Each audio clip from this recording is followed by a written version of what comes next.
Dans le chapitre 9, création des sommaires et liens hypertextes, vous avez vu lorsque j'ai créé un sommaire que j'ai utilisé le lien hypertexte pour me déplacer des diapos sommaires vers les autres diapos. Maintenant, on va voir la deuxième méthode pour se déplacer d'une diapo à une autre. Par exemple, on est dans la première diapo. Je vais utiliser dans le menu accueil ce bouton de commande qui...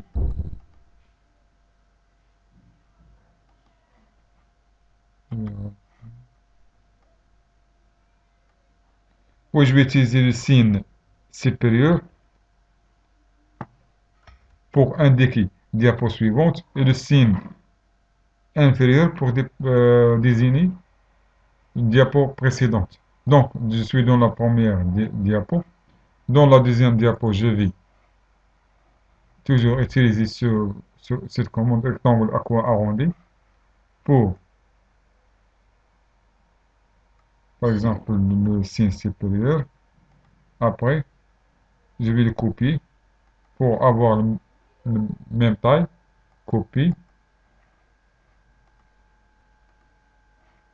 Je vais le copier et coller. Je vais effacer ce symbole. Puis je vais utiliser le signe inférieur. Donc, inférieur désigne diapo précédente, supérieur désigne la diapo suivante. Je vais revenir à la première diapo, puis je vais sélectionner cette commande, et dans le menu insertion, je vais utiliser la commande action. Je vais cliquer sur, ou bien je vais cocher, créer un hypertexte. Je vais sélectionner la première ligne diapositive suivante, puis je vais cliquer sur OK. Dans la diapo 2, je vais cliquer sur la première commande.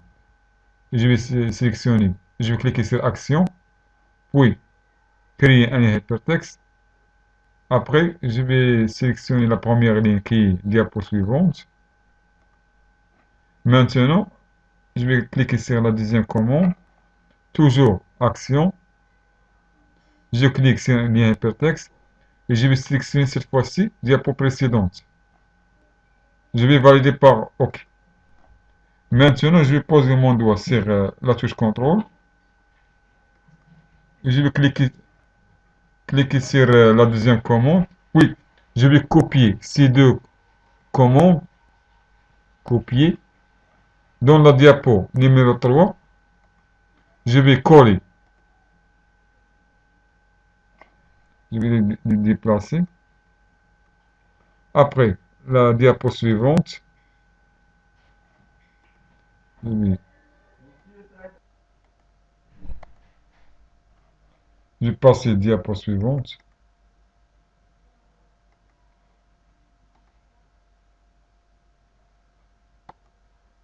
Toujours coller. C'est pas pour gagner du temps. Je vais déplacer pour décaler des boutons sommaires.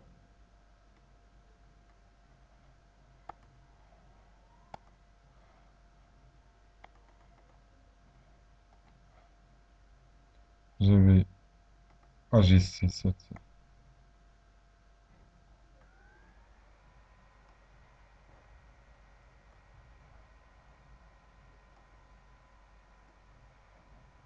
Je vais coller.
Après avoir collé ces deux commandes, pardon, je vais cliquer sur la première diapo. Donc je vais lancer le diaporama, la présentation en mode diaporama pour voir le résultat de ces commandes.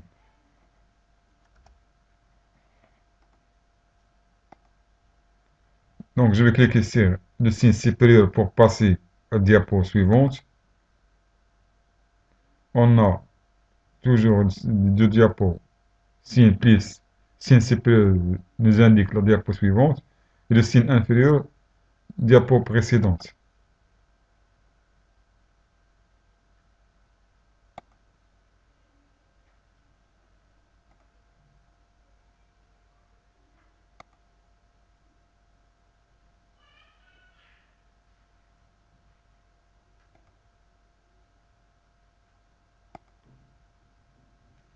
Ce sont les effets qui ont alors des diaporamas.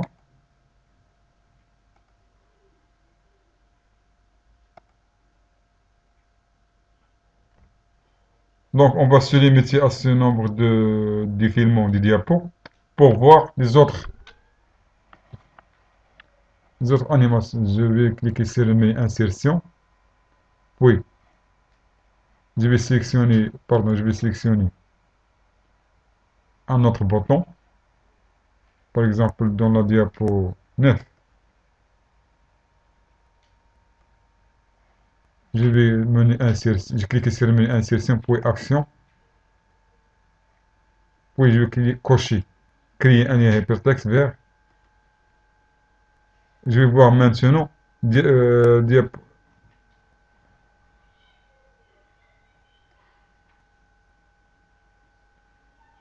diapositive. Donc, à travers cette diapositive, je peux sélectionner n'importe quelle diapo. C'est-à-dire sans avoir diapo précédente ou diapo suivante, je peux sélectionner une diapo, par exemple organigramme. Donc, à travers des diapos 9, numéro 9, je vais directement vers le diapo numéro 5. Je vais cliquer sur OK. Oui, OK. Je vais saisir 5. Après, je vais lancer la présentation en mode diaporama.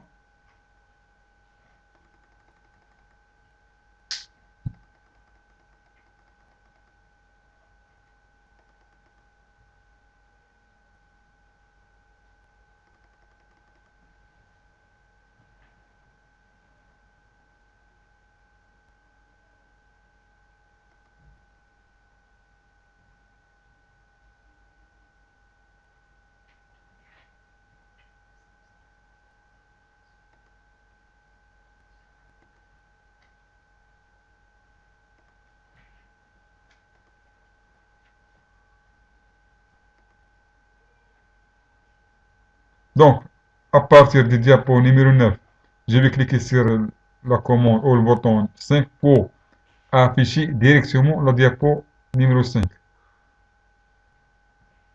Et comme ça, je peux défiler entre les diapos selon le choix. Je vais insérer un autre bouton pour voir d'autres actions. Je vais cliquer sur le menu insertion, puis action, cocher, créer un hypertexte. On va lire maintenant les éléments de cette ligne, de cette liste. Diapositive suivante, précédente, première diapositive, dernière diapositive affichée. Arrêter le diaporama. Diaporama personnalisé, diapositive R. Là, je peux saisir une adresse email ou un site.